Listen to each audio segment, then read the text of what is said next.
Video के and पे। अस्सलाम वालेकुम। वालेकुम अस्सलाम। आपका नाम? चंदा। अच्छा चंदा, मुझे ये बताओ कि इंडिया पाकिस्तान का अगर मैं आपको कंपैरिजन करूँ तो आप किस तरह से करोगे? अगर हम उनके एक्सपोर्ट की बात करें तो इंडिया एक्सपोर्ट क्या कर रहा है? अपने टेक्नोलॉजी, अपने मिसाइल्स, अपने रॉकेट्स, अपनी मैन्युफैक्चरिंग लोकल चीज़ें। अगर हम on the other hand Pakistan की बात करें तो पाकिस्तान अपनी इकोनॉमी को स्ट्रॉन्ग करने के लिए क्या एक्सपोर्ट कर रहा है? अपने गधे मीन्स डोंकी। कैसे कंपेरिजन करोगी? देखिए, कंपैरिजन सबसे पहले तो इस बात से हो सकता है कि अगर 1947 में बात की जाए तो इंडिया के पास इतनी कोई टेक्नोलॉजीज़ नहीं थी, लेकिन आफ्टर 1947 इंडिया ने अपने आप को इतना ज़्यादा उन्होंने बोल्ड किया अपने आप को टेक्नोलॉजी में हर लिहाज से। आप देख सकते हैं आज उनकी आईटी, कंप्यूटर, सब कुछ पाकिस्तान से बहुत ज़्यादा डेवलपमेंट में आगे जा चुका है। तो इसी लिहाज से आपने कहा कि आईटी उनका बहुत ज़्यादा डेवलपमेंट कर चुका है, ठीक है। डेवलपिंग कंट्री इंडिया बन चुका है, नो डाउट कि यूके को बीट करके 5th लार्जेस्ट इकोनॉमी बन गया। मगर अगर हम on the other hand Pakistan की बात करें, क्या वजह है जो कि हम आज भी क्राइसिस में? पाकिस्तान में मैं एक दफ़ा पहले भी ये बात कर चुकी हूँ इंटरव्यू में, पाकिस्तान में यकजहती नहीं है, ठीक है, कौमी यकजहती नहीं है। इंडिया में ये चीज़ बहुत ज़्यादा है, पाकिस्तान में ऐसा नहीं है। आप देख सकते हैं पाकिस्तान में लोगों ने इतनी बड़ी बड़ी डिग्रीज की होती हैं, मास्टर्स, MPhil, PhD, आप तो वो क्या होता है, वो रुल रहे होते हैं बाहर सड़कों पे, जॉब्स नहीं है, बेरोज़गारी होती है। इसी वजह से हमारे यहाँ बहुत ज़्यादा एक मशहूर कॉल है, वो ये है कि हमारे यहाँ यूनिवर्सिटीज़ जो है वो गधे प्रोवाइड करती है। मतलब गधों को एक, मैं खुद यूनिवर्सिटी से पढ़ी हूँ, बट हमारे वो सिलेबस जो है वो रट्टा सिस्टम है, हमें प्रैक्टिकल कुछ भी नहीं सिखाया जाता। अगर हम इंडिया की बात करें तो प्रैक्टिकल इतना ज़्यादा है कि लोग उनको अप्रोच करते हैं। उनके बड़े बड़े जो लेवल हैं वहाँ पर उनके CEOs जो हैं वो इंडियंस हैं। अगर हम बात करें छोटे लेवल के तो ब्रांड एम्बेसडर तक उनका 15 से 16 साल का बच्चा होता है। मतलब इतनी उनकी अप्रोच है। अगर हम बात हमारा 15-16 साल का बच्चा क्या होता है, मैट्रिक क्रॉस, और उसको क्या काम होता है? कुछ भी नहीं, जीरो होता वो। आपको क्या लगता है एजुकेशन किसकी अच्छी है और क्यों अच्छी है, क्या वजह लगती है?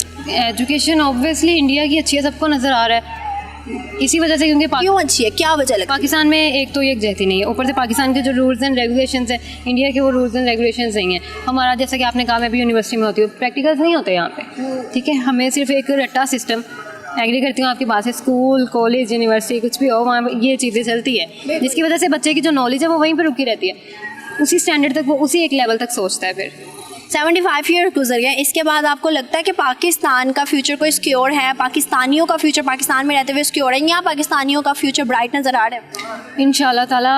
Fact and figures. जी, देखिए, उम्मीद बंदे को अच्छी रखनी चाहिए। उम्मीद तो हम रखते हैं, 75 सालों से भी रख रहे हैं, मगर फैक्ट्स क्या कहते हैं? मेरे ख्याल से अच्छा होगा कैसे? देखिए, बातें प्रोवाइड करके नहीं, बिल्कुल भी नहीं। फिर हो ये रहा है, लेकिन आप देखिए ना, 75 सालों से हो रहा है। 75 साल कोई छोटा अरसा है? बिल्कुल बिल्कुल ठीक है, 75 साल छोटा अरसा बिल्कुल भी नहीं है, 75 years.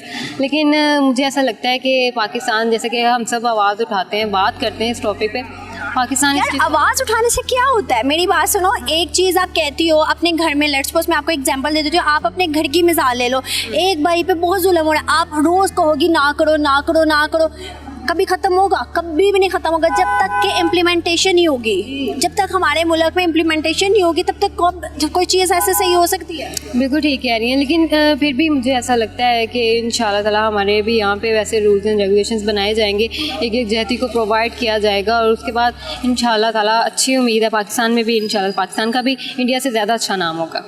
Hope for the best. Thank you so much. India तो काफ़ी सारी चीज़ें कर रहे हैं। वैसे चाइना के साथ तो कोलैबोरेशन में उनकी डिफरेंट टेक्नोलॉजी कंपनीज हैं, Xiaomi है, Realme है, Oppo है। अपनी जो उनकी डोमेस्टिक नीड्स हैं, उनकी जो डोमेस्टिक नीड्स है वो उसी में से पूरी कर रहे हैं, उनको इंपोर्ट नहीं करना पड़ता, जिससे उनकी इकॉनमी पे इतना ऐसा इफेक्ट नहीं पड़ता।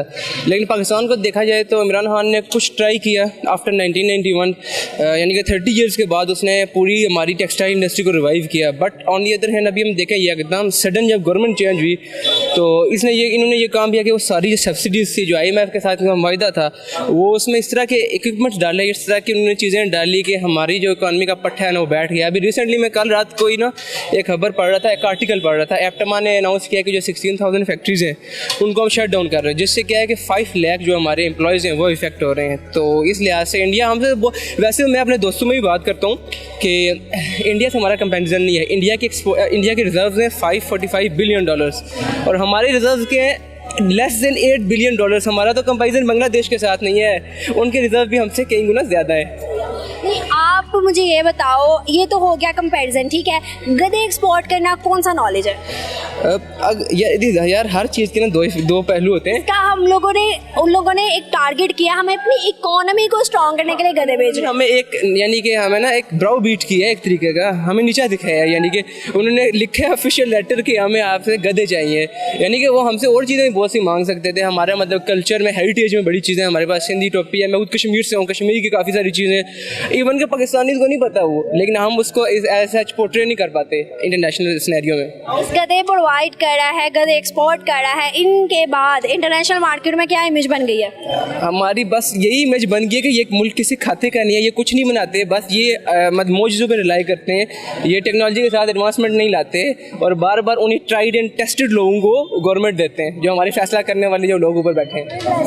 एक जगह मैंने पढ़ा था, एक वीडियो में सुना था कि पाकिस्तानी यूनिवर्सिटीज गधे पैदा करती है। क्यों? क्योंकि उनका डट्टा बेस सिस्टम है, प्रैक्टिकल नहीं है। क्या इस चीज़ को मानते हो? बिल्कुल 100% एग्री करता हूँ। और ये किसी ने नहीं था कहा, ये HEC के चेयरमैन साहब थे, तो उन्होंने ये बात नाम मेंशन नहीं किया, इसीलिए उन्होंने कहा था अगर इतना मतलब मंजावा से जो एक टीचर से PhD स्कॉलर जो हो, तो वो ये बात करे तो हम इसमें हम मानते हैं, इसमें कोई शक है नहीं है।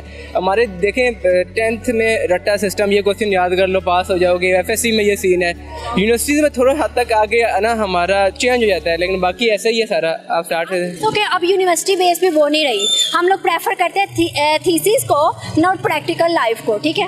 ये भी है, अब हर चीज़ के फ्लॉज होते हैं, लेकिन यूनिवर्सिटीज़ ऐसा बेहतर रहे हैं हमारे कॉलेज और स्कूल से। हाँ, बेहतर कह सकते हैं बट नॉट प्रॉपर। अगर हम on the other hand India की बात करें तो आप इंडिया के यूनिवर्सिटीज़, कॉलेजेस और स्कूल्स को इस तरह देखते हो कि लोग उन्हें अप्रोच करते हैं, उनके स्टूडेंट्स को अप्रोच करते हैं। लास्ट टाइम उनके स्टूडेंट में से एक 15 साल का बच्चा जो कि ब्लाइंड था और ब्रांड एम्बेसडर था एक कंपनी का, ठीक है, उसके बाद 3 लड़कियाँ थी जिन्होंने इसरो में एक ऐसी इनिशिएटिव दिखाई जो कि पूरे वर्ल्ड में उनको एक मतलब अप्रिशिएट किया गया, उनके फेस उनको दिया गया कि बहुत अच्छा काम किया। उन 3 बच्चियों ने, छोटी बच्ची थी मैट्रिक क्लास की, अब आप देखो उनका मैट्रिक क्लास का स्टूडेंट क्या कर रहा है और हमारे मैट्रिक क्लास का स्टूडेंट क्या कर रहा है। हमारा मैट्रिक क्लास का स्टूडेंट नशे में लग जाता है, पता नहीं क्यों लग जाता है, मुझे तो इस चीज़ की समझ नहीं है। खैर पाकिस्तान में भी अचीवमेंट्स होती हैं, लेकिन India such a big country, 130 crore उनकी पॉपुलेशन है, तो वो उनका मुकाबला दुनिया से है, वो सुपर पावर बनने के चक्करों में। और हम जो है ना, हमारा मुकाबला सिर्फ अफगानिस्तान से भी नहीं है, उनकी करेंसी देखो और हमारी करेंसी देखे। अफगानिस्तान हमें किन लफ्जों में गिन रहा है?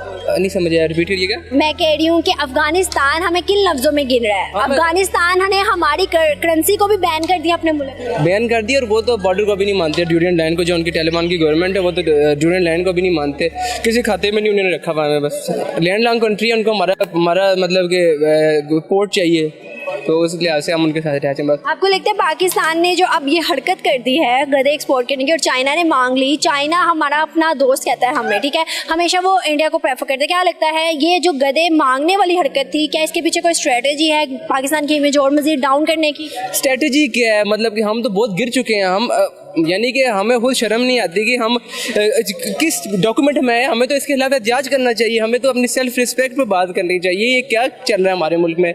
इमरान खान काफ़ी हद तक बेहतर था, उसके दौर में तो यही कह रहे थे सारे, ये हो गया वो हो गया, और ग्रोथ रेट 6% पर उसने रखी हुई थी। तो 75 ईयर्स के बाद लग रहा है पाकिस्तान का इमेज और पाकिस्तान की इकोनॉमी ऊपर आएगी। अल्लाह करे। फैक्ट्स एंड फिगर से तो अगले 20 साल तक, अब तो असल में माइनस में है ना। अब आप देखें पूरी दुनिया में 30 ईयर्स 40 ईयर्स प्लान होते हैं। इंडिया ने 1990 में प्लान बनाया था कि हमने 2020 तक यहाँ तक पहुँचना है, पाकिस्तान के पास प्लान ही नहीं है।